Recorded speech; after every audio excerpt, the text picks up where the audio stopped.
Hi folks, Chuck here again with 5 more books that I absolutely love that I don't see getting a lot of love out there online or, in real life for that matter, that I hope you like the sound of and you will go out and read.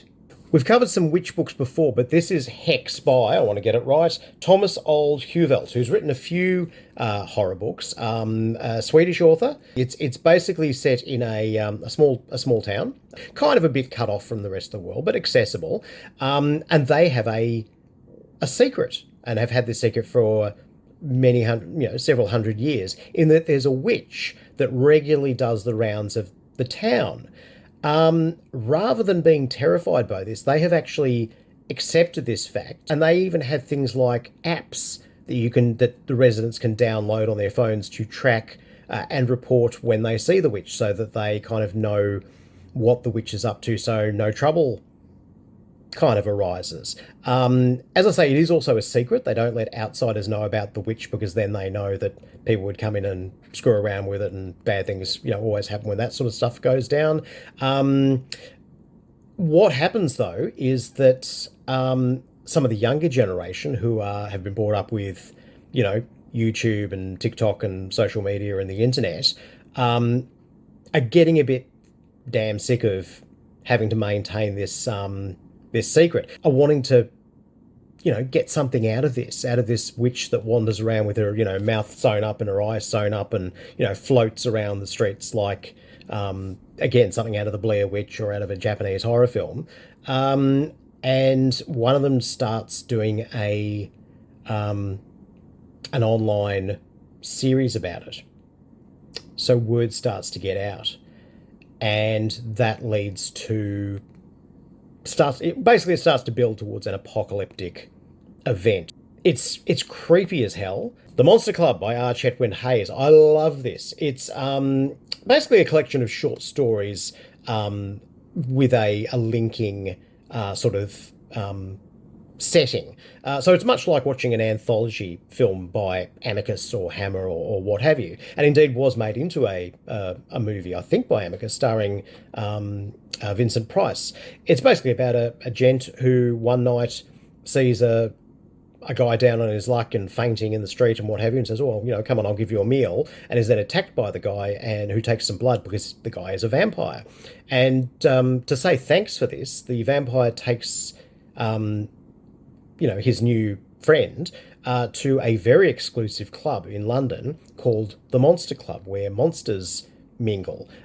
It's, humans are not allowed except as guests of, the members, and this is not something that is done particularly, but it can be done. And the human is then treated to a number of stories that explain who some of these monsters are, what sort of monsters come from the interbreeding of monsters you might know, like werewolves and vampires. What do you get, if they breed? What do you get if a zombie and a, werewolf breed? All that kind of thing, and follows it along there to a surprising and rather cool sort of end. Now, for our next one, I love a good zombie novel. There's a lot of zombie novels out there. A lot of them are same old, but still enjoyable. The zombie sort of apocalyptic novel is to me something that's infinitely changeable. All you do is change a couple of the characters involved, and you can have essentially the same story, but have different outcomes and have different things happening just because of the way the human characters interact. The novels that I really enjoy, though, above all others, are the ones that do something different with the zombies. I've talked before about S.G. Brown's Breathers, which has zombies as kind of intelligent, reanimated people who can actually heal if they eat, human flesh.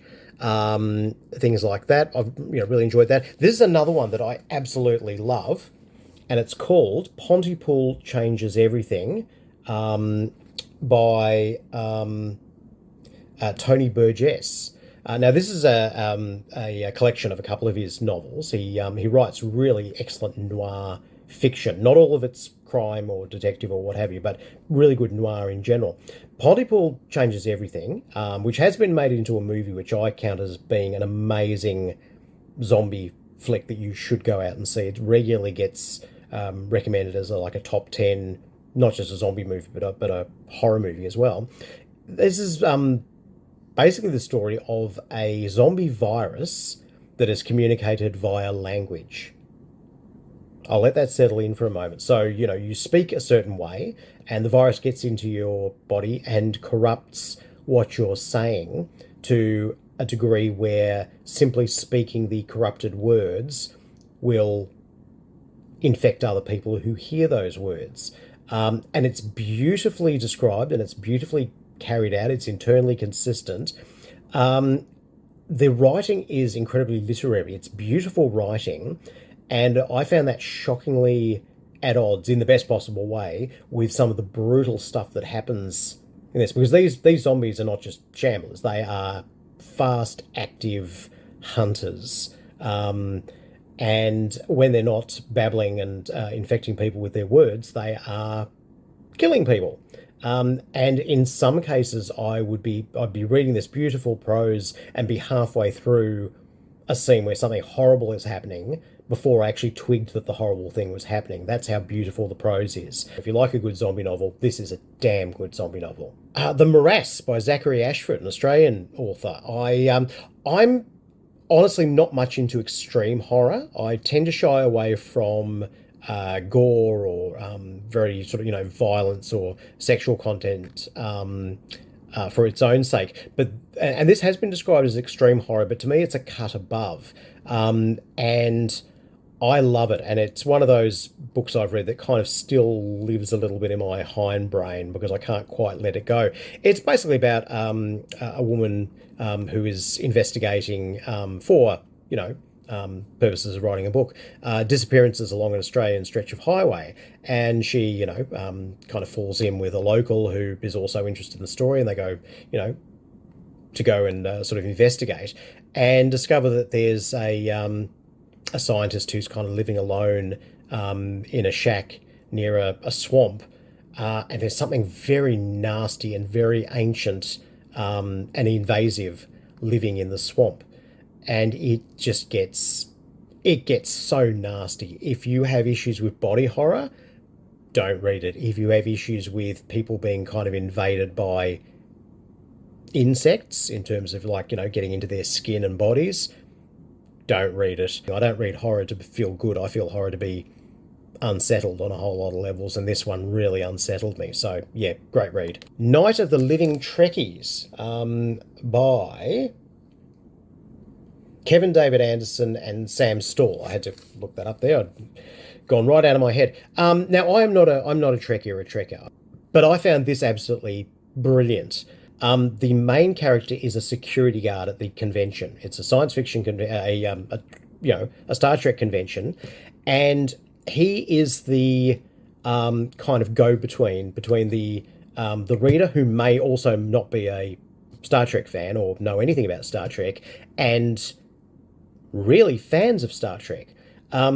He is a former fan of Star Trek who has grown out of it. So he recognises what all the costumes are, and he kind of, even though he's a bit like, these people still mucking around with this silly Star Trek thing, he understands the lure of it, and he understands the strengths of it, and he understands why people are into it. And of course, once the zombie apocalypse kicks off, these Trekkies have to kind of band together and find out if any of them have any kind of strengths that will get them through this without being killed.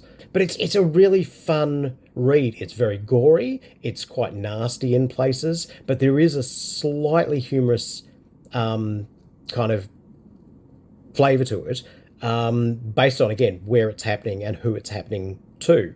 Very, very well written, very fun. Again, slightly unique take, not just on zombies, but on the apocalypse. Definitely worth a read. So that's your lot. Have you read any of these before? Are you wanting to now read some of them? Let me know in the comments, and let's chat about it.